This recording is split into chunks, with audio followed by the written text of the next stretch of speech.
So there's only really one way to start the best show you've ever been to in your entire life, and that is with my favorite comedian, Miles Keto.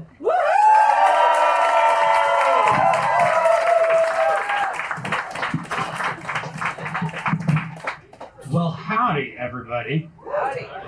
All right, you guys, it's October. And so that means I'm going to tell a scary story. Are you ready for that? Scary story. Okay. It's a true scary story. A snake got in my house. You guys thought I was maybe going to like make up a story like with some fictional shit in it, with like some pretend monsters like witches or bats or vegans, but no, this is a true story that is scary as fuck. I can't. Oh, by the way, there's going to be a lot of cussing tonight, so for the parents who are watching tonight, maybe tune into something else for 10 minutes. Okay, so I was coming home one night.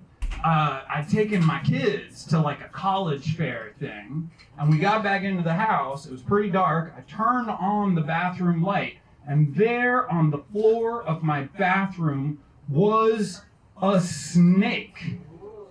So some of you may be disappointed that we're not going the fictional route, and that's okay. I know some people they prefer like the fictional story stuff. I swear to God, I got a woman who works for me. She's super cool, but she believes the craziest thing. She believes, I swear, hand on the Bible, she believes that the reason why NASA did the space program and went to the moon was because they were working on finding a place to put all the werewolves. For real, she believes this. That the trip to the moon was to take the werewolves there. And then when they got up there, the werewolves, because they were exposed to the full moon, just turned into wolves. And she said they live as wolves now up there on the moon. And I was like, do they need like wolf-shaped spacesuits? Are they like, what are these pants? What is happening? But she was like, no, they're wolves. They're fine. My favorite part of this whole conspiracy theory is it's a total fuck you to the conspiracy theory that we faked the moon landing, right? We didn't go to the moon. Well, then where's all the fucking werewolves? I love also that she has this, and her job, because she believes something so stupid and insane, is in no danger, right? I love it. I love it. Also, she's totally like immune from having her job taken by AI. Her main thing is she doesn't let me go to any meetings where there's not an agenda. She has this one rule: no agenda, no attenda. And I was like, that's it. AI will never take your job. You're safe here. Everything's cool. As for me, I actually don't know if my job's safe from AI. What I do for a living is I go down to the data center every day and I drink like 10,000 gallons of water. I make a weird 50 decibel hum right next to your house. I think AI may be coming for me. I love how AI can use like the output of an entire nuclear power plant to like help me figure out where I want to go to dinner, right? Meanwhile, every comic in this room could create you hundreds of hours of top shelf comedy fueled only by like 2 Twix bars and some cocaine. So why are snakes so scary? You'd forgotten. This is a scary true story about snakes, but don't forget, snakes. They are so scary, I have a theory, because they are the animal that is most like dicks. Maybe earthworms are more... No, I think snakes are the most cock-like animal. And, like, don't get me wrong, I like cocks, right? I mean, I have one. I take it with me everywhere. I'm bisexual, so I actually really like cocks. And one of the things that I know about this is that when you're... Cocks are fine until like you're up close to one, there's one by your face, and then inevitably near the end there's this thrusting and you're just like, snakes, right? So it's rough, right? And the thrusting part is the worst part. I think also with blowjobs, the best ones, you want them over quick, right? You want the time to be short, but that is not true with a woman. I don't know if some of you were here did any of you guys go to the last show Gus did at Goodwood? A little round of applause. It's not for coming back. I can't believe he came back after that one. I was talking to one of the other performers that night, and we were talking about what our favorite tattoos were. And I mentioned that my favorite tattoo was one that I came upon with a woman who had right at the line of her pubic hair the words, "Thank you." Right? And the person I was talking to said, yeah, I would say thank you too. My problem is I can't get guys to go down and I can't get guys to stay down. And if they did, thank you. Right? Which is pretty good, right? Guys don't go down and they don't stay down. Like, little public service announcement, ladies and gentlemen. Linger on the vulva.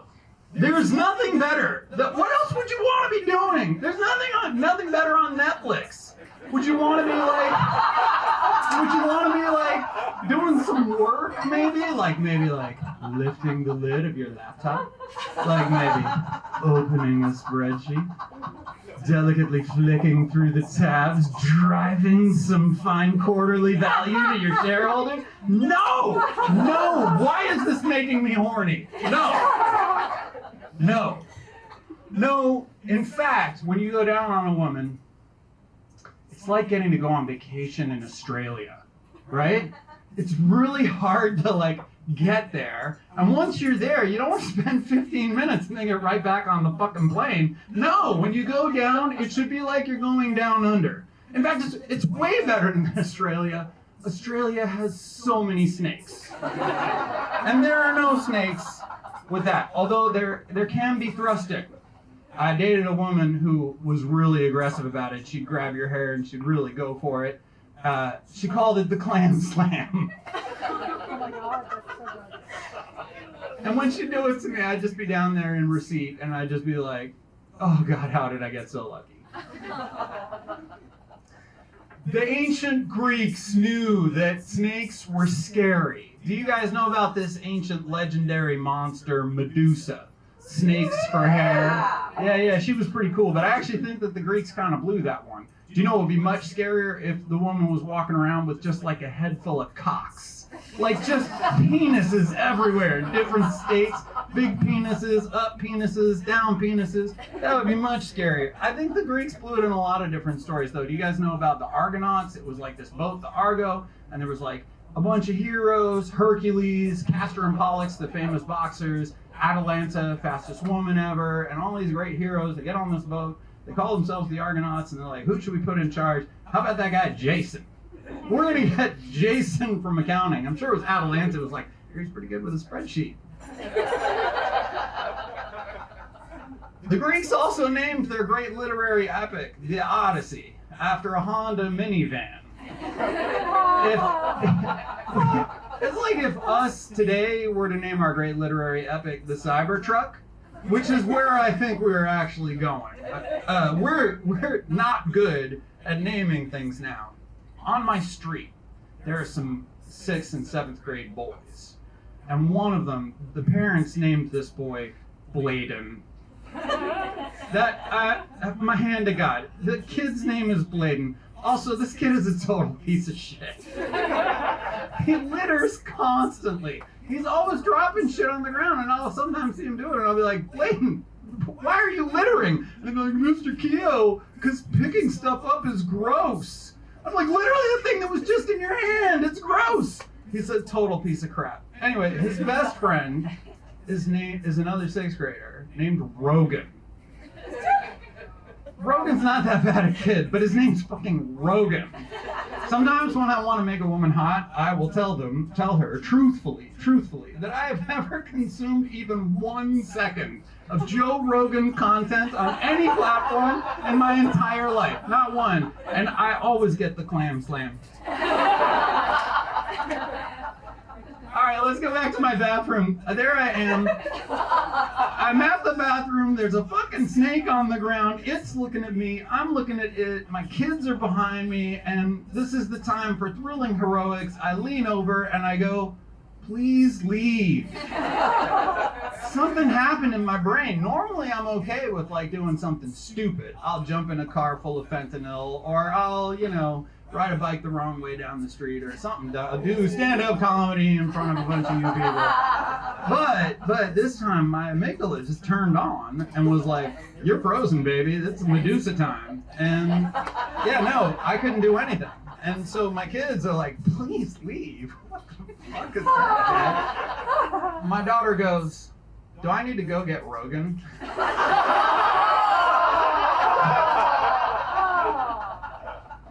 Can you fucking imagine the rep I would have in the neighborhood if I was saved by fucking Rogan? I'd be walking down the street, they'd be like, oh yeah, that's that guy, Mr. Keto. He was saved from the snake by Rogan. Like, you would live with that for the rest of your life. Although, there are alternatives, which I would probably take, which is kill myself quickly.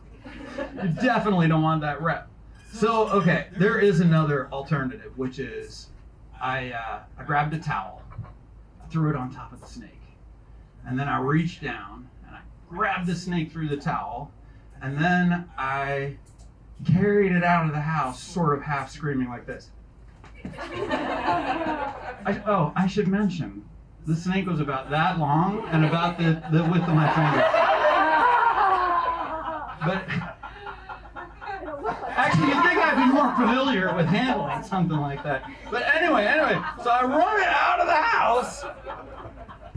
I run out the house, across the street, and then I make a left. I'm still running. I run 4 doors down, and then, because I did not want that fucker coming back to my house. I wanted this thing out and stay out, never find his way back. And also, that's where Bladen lives. Thank you, ladies and gentlemen.